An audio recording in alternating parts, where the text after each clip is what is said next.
इनका एक्सीडेंट हुआ था तो ये हमारे पास आए थे उस समय कंडीशन बहुत ही ख़राब थी। फिर हम लोगों ने इनको वेंटिलेटर पे रखा। चारों तरफ ही ब्रेन में चोट थी इनकी। ब्रेन ऑपरेशन में जब पेशेंट अपने आप से आँख खोलने लगता है तो हम लोग एक पॉजिटिव इसको साइन मानते हैं।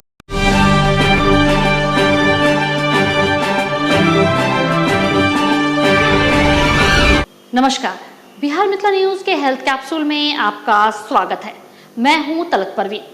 आजकल लोग नकारात्मक खबर देखना अधिक पसंद करते हैं, लेकिन अगर सकारात्मक खबर से ही किसी मरीज की जान बच जाए और जान बचाने के प्रयास में लगे डॉक्टर, पैरामेडिकल स्टाफ की टीम को अगर उत्साहित करने का मौका मिले तो ऐसे हजारों मरीज की जान बचाई जा सकती है और यह खबर निश्चित तौर पर जनहित में होता है। आइए आज आपको एक ऐसी ही घटना का जिक्र करना चाहते हैं। बिरौल के एक अनिल नामक मरीज गंभीर रूप से रोड एक्सीडेंट में घायल हो गया, जिसके सर में चारों तरफ से चोट लगी थी। ब्रेन हेमरेज हो गया था और उसकी कंडीशन काफी खराब हो गई थी। ऐसी स्थिति में आरबी मेमोरियल में मरीज को लेकर परिजन पहुंचे तो बचने की उम्मीद काफी कम थी। बाद में सुपर स्पेशलिटी आरबी मेमोरियल में डॉक्टर भुवन झा न्यूरोलॉजिस्ट के निगरानी में इनका इलाज प्रारंभ हुआ। उस समय मरीज की हालत काफी गंभीर थी और उसे वेंटिलेटर पर रखा गया था। उसके ब्रेन की सर्जरी की गई। ब्रेन सर्जरी के कुछ दिन बाद मरीज ने आंखें खोली और परिजन ने राहत की सांस ली। हालांकि अभी उसको थोड़ा सा इन्फेक्शन है और बुखार भी आ रहा है। मरीज को वेंटिलेटर से उठाकर जनरल वार्ड में शिफ्ट कर दिया गया है, जो 2-3 दिन के अंदर मरीज को स्वास्थ्य लाभ के बाद घर भेजा जा सकता है।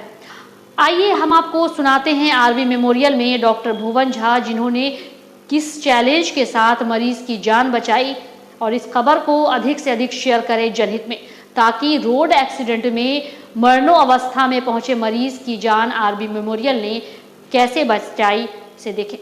मैं डॉक्टर भुवन झा, मैं आरबी मेमोरियल में न्यूरो सर्जरी कंसल्टेंट हूँ। मरीज ये 16-17 तारीख की रात को आए थे। 16-17 तारीख की जो इंटरवीनिंग रात है उसमें आए थे। इनका एक्सीडेंट हुआ था तो ये हमारे पास आए थे। उस समय अनिल कुमार झा नाम है, मिस्टर अनिल कुमार झा।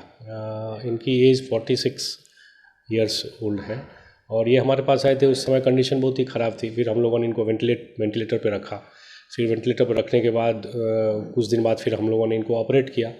ऑपरेशन के बाद इनकी स्थिति अच्छी हुई तो फिर हम लोगों ने वेंटिलेटर से निकाला। और समस्या ये थी कि इनको ब्रेन में चोट लगी थी और ब्रेन में चोट ऐसी थी कि इनको ब्रेन में चारों, जैसे ब्रेन में हम लोग कहते हैं कि राइट साइड है, लेफ्ट साइड है, इंटीरियर है, पोस्टीरियर, आगे और पीछे। तो इनके केस में इनको राइट साइड में भी चोट थी, लेफ्ट साइड में भी चोट थी, आगे भी चोट थी और पीछे के साइड में ब्रेन में चोट थी। मतलब आप समझिए कि चारों तरफ ही ब्रेन में चोट थी इनकी। तो फिर हम लोगों ने ऑपरेट किया। ऑपरेशन करने के बाद फिर वेंटिलेटर से इनको उतारा और अभी हम लोगों ने ट्रेकेस्टोमी किया हुआ है। एक ट्रेकेस्टोमी एक प्रोसीजर होता है जिसमें हम लोग ट्रैकिया में, ये जो सांस की नली होती है, उसमें एक पाइप डाल के पेशेंट को ऑक्सीजन सपोर्ट देते हैं। अभी पेशेंट की क्या स्थिति? अभी तो पेशेंट की स्थिति अच्छी है। अभी हम लोग अपनी भाषा में बोलते हैं E4 का ये मतलब होता है कि इनकी इसको अपने आप से आँख खोलते हैं। तो ब्रेन ऑपरेशन में जब पेशेंट अपने आप से आँख खोलने लगता है तो हम लोग एक पॉजिटिव इसको साइन मानते हैं और अभी भी हमारे केयर में चल रहे हैं अभी, और रिकवरी हो रही है उनकी अच्छी। तब मैंने आपको पहले भी कहा है कि अभी आई ओपनिंग है इनकी। आई ओपनिंग का मतलब ये है कि पेशेंट की कंडीशन स्टेबल है, न्यूरोलॉजिकली स्टेबल है और अभी थोड़ा बहुत इनको फीवर आ रहा है।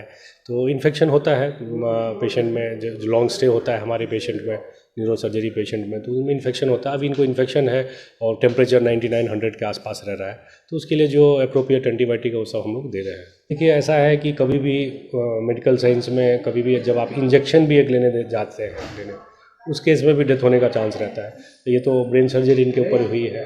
तो नॉर्मली जैसे डेथ होने का चांसेस क्या क्या है, जैसे कि ब्रेन में क्लॉट हो और वो अभी भी ऑपरेशन के बाद भी अभी भी कॉम्प्रेस कर रहा हो ब्रेन को, या दूसरा सांस लेने में दिक्कत हो, हम लोग वेंटिलेटर से सांस दे रहे हो, या तीसरा ये है कि इन्फेक्शन हो, ऐसा कि कितना भी आप एंटीबायोटिक दें और ठीक ना हो। तो इनके केस में जैसा पहला है कि ब्रेन में हमने रिपीट सीटी स्कैन करवाया है तो अभी ठीक आया है सीटी स्कैन। उसमें क्लॉट भी बहुत ज़्यादा रिजॉल्व हो चुका है करीब करीब। फिर मिड लाइन शिफ्ट सब होता है जो हम लोग देखते हैं, वो सब भी बहुत अच्छा हुआ है अभी। दूसरा वही वेंटिलेटर की बात थी, तो वेंटिलेटर पे नहीं है, सांस खुद से ले रहे हैं। तो इस मामले में भी डेथ से वो दूर है। लेकिन तीसरा जहाँ तक इन्फेक्शन का मामला है, तो इन्फेक्शन मान लीजिए सेप्सिस का रूप यदि धारण कर लेती है, तो कभी कभी इन्फेक्शन से सेप्सिस होता है और फिर सेप्सिस से मल्टी ऑर्गन फेलियर हो जाता है। तो वैसे केसेस में डेथ होने की संभावना रहती है। और इनके केस में ब्रेन अभी करीब करीब ब्रेन का पोजीशन ठीक है, लंग का पोजीशन ठीक है, सांस अच्छे से ले रहे हैं, बस इन्फेक्शन है। हम लोग इन्फेक्शन पे काम कर रहे हैं, कंट्रोल करने के पीछे लगे हुए हैं। इनका एक केस ऐसा हो सकता है कि यदि इन्फेक्शन सेप्सिस का रूप धारण कर ले या मल्टी ऑर्गन फेलियर हो जाए, इनके केस में तभी ऐसा हो सकता है कि डेथ हो जाए, अदरवाइज डेथ की संभावना कम है। नहीं, पहले तो मैं ये कह रहा हूँ prevention is better than cure. तो जब आप बाइक चलाते हैं, आप गाड़ी चलाते हैं, तो जो ट्रैफिक रूल्स होते हैं, जो स्टैंडर्ड ट्रैफिक रूल्स है वर्ल्ड वाइड हमारे स्टेट में, उसको आप फॉलो कीजिए, स्पीड कम चलाइए। इस पर्टिकुलर केस की बात मैं नहीं कह रहा हूँ, लेकिन इन जनरल मैं कह रहा हूँ कि बहुत सारे केसेस ऐसे होते हैं जिसमें कि हम लोग बहुत ही रैश ड्राइविंग करते हैं, तो उससे बचें। और जो लोग ऐसा करते हैं उसके बारे में मुझे लगता है कि पुलिस को आप कंप्लेन भी करें। एज ए सिटीजन हम लोग को कंप्लेन भी करना चाहिए कि जो गाड़ी है वो बहुत तेज़ से चला रहे हैं ऐसा।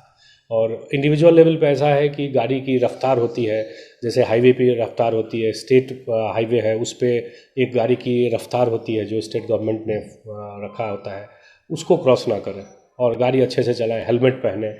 ये सब जो जनरल रूल्स है उसको फॉलो करें। जब चोट हो लग जाए तो जितना जल्दी हो सकता है, जो एक टर्शियरी केयर सेंटर है जहाँ पे कि neuro surgery centre, neuro surgeon उपलब्ध हैं, वहाँ पे आप जितना जल्दी हो सकता है उतना जल्दी पहुँचें।